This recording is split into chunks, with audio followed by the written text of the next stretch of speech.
Hi everyone, I am Emily Longretta, the Senior TV Features Editor from Variety, and I am very excited to welcome out star and executive producer Natalie Portman and star Moses Ingram.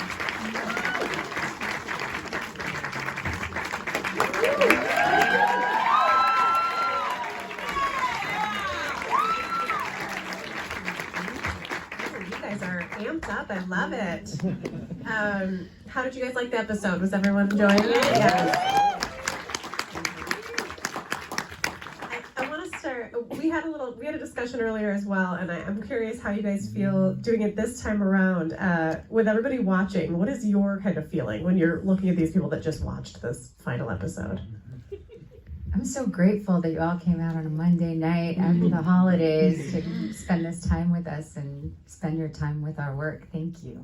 Thank you. I totally echo that. Yeah, absolutely.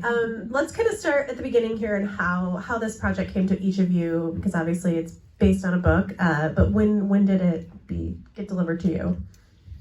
Well, Jean-Marc Vallée and his producing partner Nathan Ross brought me the book 4 years ago or 5 years ago, and we started working on it together, and they match made between Alma Har'el and I, and then we were blessed to have Moses join us, and yeah, it was a very long journey from book to screen, and Alma really led the way so beautifully. Yeah, let's give it up for Alma, who's also in the room. Creator, executive producer, director, and writer, as well as Byron Bowers, who is also one of the stars of the show in the room. Thank you guys for coming. Moses, how did this come to you? Can you talk a little about that? Yeah, it came really fast. I remember I was supposed to be going to do something else, and my agent called me. He was like, no, you got to drop everything and read this right now. And so I started reading it that night, and then the next morning, he was like, they need a tape in today. I was like, it's like 8 pages. I don't know. So did the tape that day, literally just worked to get it in my head that whole day. And then me and my best friend, we shot it that night. And then the next morning I met Alma, and that was kind of it. It was fast. It was really fast. That's really fast, really fast. Natalie, this is your first foray into TV and starring in a full episodic. What was it about this that made you want to say yes? Alma really, and I'm not just saying that because she's in the room, but I just had this energy with her and felt this inspiration from her, and it just continued for the years and the years of developing it and the months of shooting it. It was just like every day was a new adventure. She was full of positive energy and inspiration and collaboration, and showed us so much beauty, and it was just really incredible every day. Now, you're also a producer on this. Was that from the start going to be the case, or did that come later? Yeah, that was from the start. Nice. All right, let's talk about tapping into these characters and kind of your process. Obviously, there are a lot of actors in the room tonight. Moses, I want to start with you. How you kind of found Cleo? Yeah, I think immediately there are a lot of things that kind of just jumped off the page. I'm from Baltimore originally, that's my hometown. But yeah, so there were a lot of things that I could just feel in reading it. I was saying earlier, I probably said a lot of things that I said earlier. But I feel like, in school we used to say there are things that you get for free, and I feel like this character, there were a lot of things I got for free, just in instinctual feeling, I'd say. Yeah. Okay, Natalie, how did you kind of tap into her? Well, Maddie was very well portrayed in the book, so the book was helpful. And my grandmother was from Baltimore, so I had a lot of family history that I looked into at the time and found out where my family lived and imagined they walked their streets. So there was a lot of kind of family imagination. And then there was incredible research that Alma had prepared for us of what Jewish Baltimore was like at the time, what Black Baltimore was like at the time, what the newsrooms were like at the time for women. and then also just the real cases that the fictional mystery murders are based on. Yeah. Was there is there an added pressure, I guess, in general, when you're taking on a story that is based on IP that people know, or is it kind of an exciting challenge? Like, well, how does that is it scary or more exciting? I don't know. I feel like it depends on what you're dealing with. You know, some things it's like it's a gentle fan base, and other times it's God only knows what you're gonna get, you know. But I think when you approach it in honesty and generosity, I think, you know, giving your best to it, there will always be people who are happy and who are not, and, you know. Yeah, definitely. Can't make everyone happy, ever, right? I would assume with IP there is a bit of added pressure. Is that fair to say?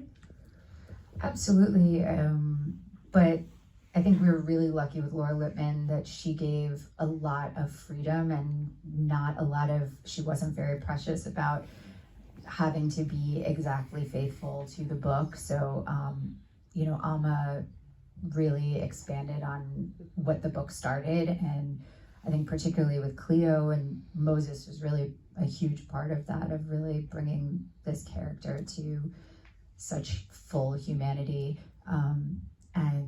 and that was a real gift, I think, that Laura gave us. Yeah, absolutely. Can you talk a little about that, about how much you kind of shaped Cleo?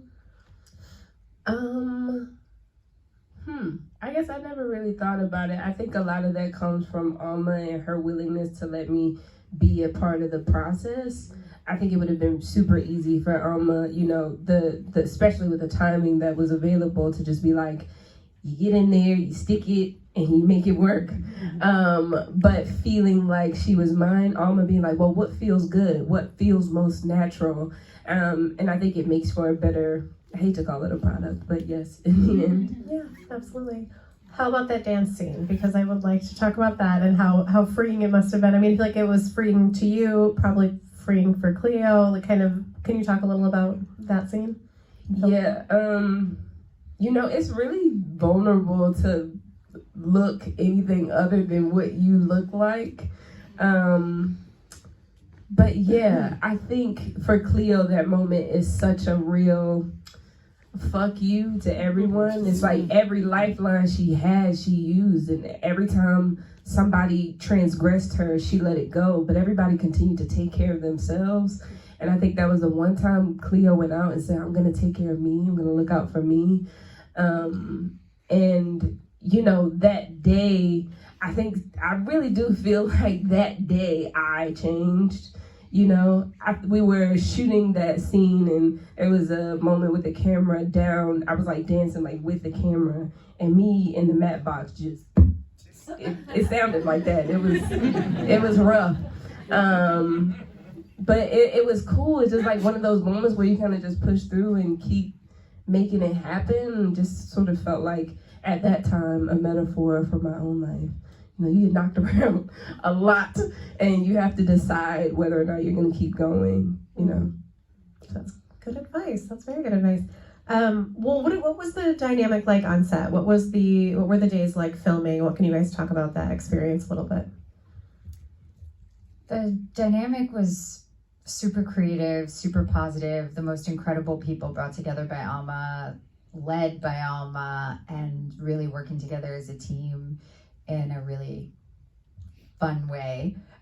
It was hard. Like, every day was extremely long, extremely challenging. Every day had extremely dramatic scenes, huge set pieces, a lot of scenes, a lot of dialogue, a lot of action. It was really like a marathon, and we felt it, I think, at the end, like it was just, we gave everything. But it was incredibly fulfilling because it was just so creative all the time. What about for you? How would you kind of explain? I mean, definitely. I think I was just really excited to come to work every day, knowing that I would be challenged and called to use every single part of me there was to use, you know? And I don't think you can do your best work if you don't feel safe in the rooms and with the people that you're working with. And so that was a huge part of it, trust and community, I feel like. Absolutely. What was, I always like to ask this, especially when there are actors listening, how you guys kind of were able to tap in and tap out, because I know that's a challenge for anyone. I can't even imagine how you guys do it, but going from your normal life to this job and then going home at the end of the day. So what is like the kind of secret for you guys that makes that transition?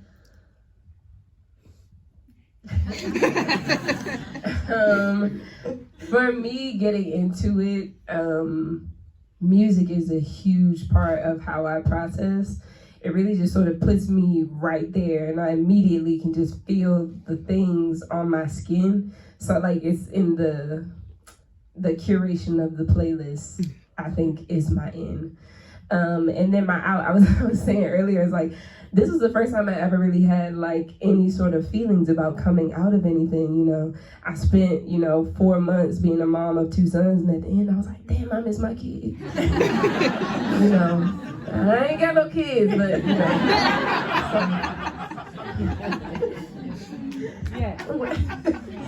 Natalie, what about for you?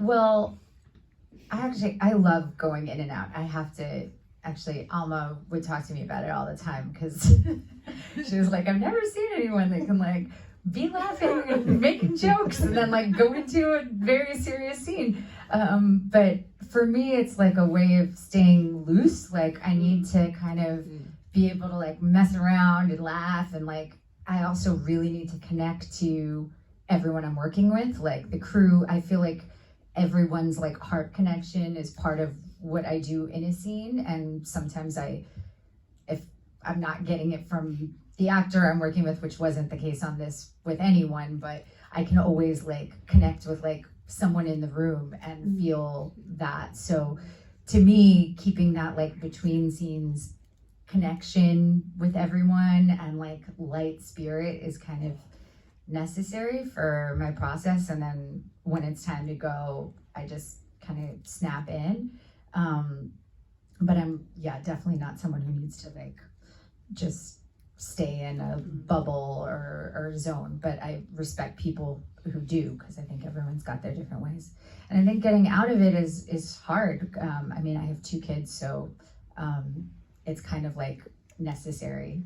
You can't stay in that world when you go home to your kids. But on something like this, it is very draining. So I think I definitely went home with like less energy than normal. Of course. This isn't the first time we've seen you, obviously, in the 60s timeline, of course, with Jackie. What do you think it is about this timeline that resonates with an audience, no matter what year it is? Well, I think that there's so many things that are so different. So it's exciting to see how things have changed in a relatively short amount of time. Like when you think that there might have only been one woman in the newsroom then, and now that's completely different. You're like, wow, we've made a lot of progress.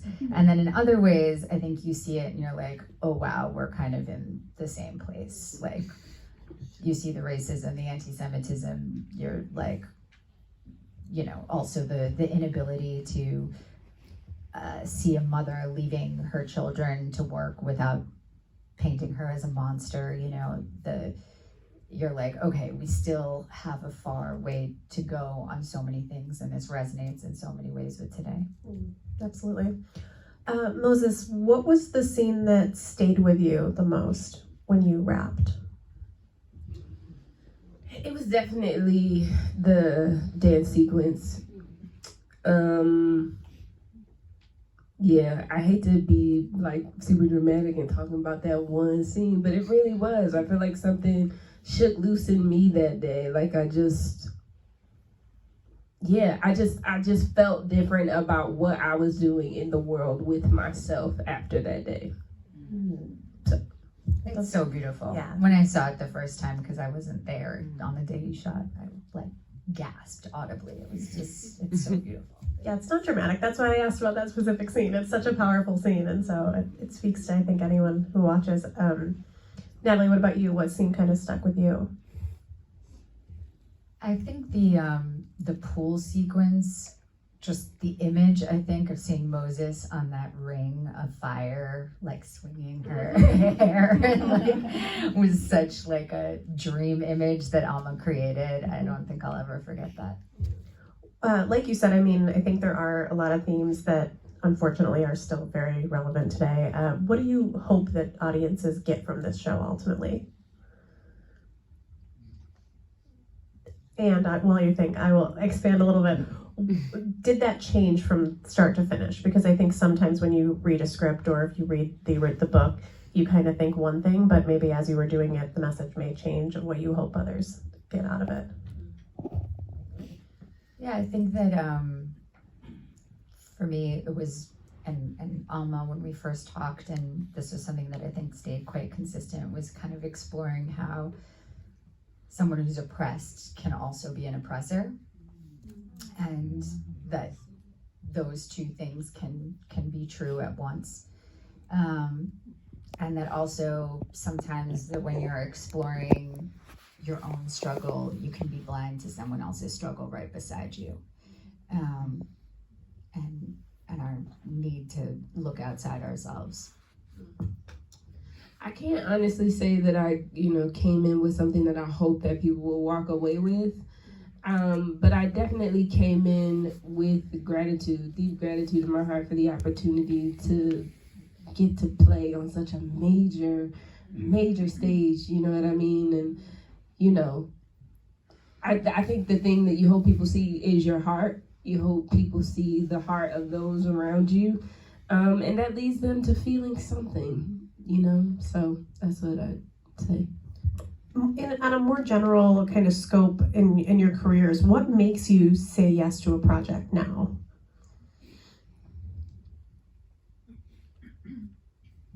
All different things. I mean, character, director, sometimes timing. Unfortunately, logistics can be part of it. Of course, yeah. What about for you? I would say similarly, the people that I get the opportunity to play with, what it is, I've been really blessed to just like trip and fall into some cool stuff. So, yeah. You did not trip and fall into that. You worked for all those cool things that you've done. I always like to make sure to say that because that's not by coincidence. When it comes to working with Alma, I want to, she's in the room, of course, but I also want to just a legend in this industry. So what kind of, I know you touched on a little bit, but can you talk a little more about the environment that she created in this world? Well, Alma just really created a super collaborative environment. It really felt like a family, first of all. By the end, some of our cast and crew were living with her. She was taking care of everyone. She knew who was sick and who was, who needed emotional support and who was dating who. And, she really takes care of everybody. And then she really invites you as actors to collaborate and participate. And she had a very kind of free camera so that we could move quite freely, and often left takes open at the end so we could improvise. And it was just so exciting to get to inhabit these characters in a way we were doing this series, and it felt like we were making a Cassavetes film. It was so exciting to have this level of character detail on this scale, and was just a really rare opportunity. And then with the best actors imaginable, it was so exciting with Moses and Byron and Ilan and Josiah and Mikey and Noah. It was just one after the other, after the other, after the other. Amazing people. Yeah, I said that vibe is, so top down. I think Alma had this really beautiful ability to quite literally stop time because sometimes, doing certain things, myself as an actor, need time and space. And there wasn't a lot of time to play with. but giving me the room that I needed to make things happen, but also taking time to teach, you know what I mean? Because when I came in for a little while, all I had was that first script. And so Alma would come in and be like, okay, it's a little too much of this, you gotta pull back on this and give me some of this and trust. But you can't do that with someone if you don't trust where you're going, even in not knowing. And for a good portion of that, I didn't really know. And there was this thing that we were working on throughout where by the time we had filmed like a good number of scenes, we went back through. I don't know if you remember this or not. We went back through and she was like, so it took you this many takes to get to this thing right here. But if you learn to start from this thing, then, this is who Cleo is. And that was something that I had to sort of learn on the fly because there wasn't time to research or find it. But I think it's in the patience of someone like Alma creating that space and not making you feel dumb or weird for it. Like, she knew what I was going through. So it was good. It felt good to be there. Absolutely. We can give it up for Alma, just listening to that.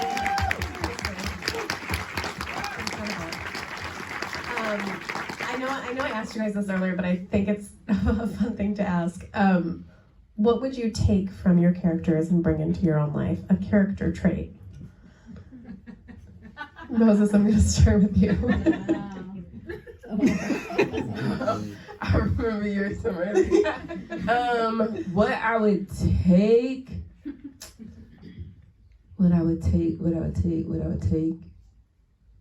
I think what I got from Cleo is maybe I would not take so long to choose myself. I think it took her too long to choose herself. All right, Natalie. Maddie's kind of a beast, so. So many great traits you can choose from. Yeah, she believes in herself a lot, though. I would take that. What was the biggest, I guess, was it more emotionally or physically challenging filming this, and kind of how did you work through that? I would No, go ahead. I would say emotionally for sure. It's just a lot of feeling, and that sort of schedule is like around the clock that you have to be at like 7 o'clock in the morning going through it. You know what I mean? So there were days when I kind of got to a point where I was like, I don't know if I can feel anything else. Like I might be like burnt out. But we had a beautiful coach, Kim Gillingham, who's amazing, who I had met before we started doing this. So it was beautiful to find out that she was on this project. She does dream work, if anybody's ever looking for a buddy in the work. Yeah. What about for you? I'd say both. There was a lot of physical stuff alongside the emotional stuff, and also just like I hadn't done anything this long before, so it was just exhausting from doing so many days that are such long days. I have such new respect for people who do this work well. But yeah, Kim was incredible. That was another thing Alma introduced me to that now I do every film. It's exciting to discover a new tool when I was 40. I love that so much. Well, thank you guys both for taking on the challenge. Thank you for being here.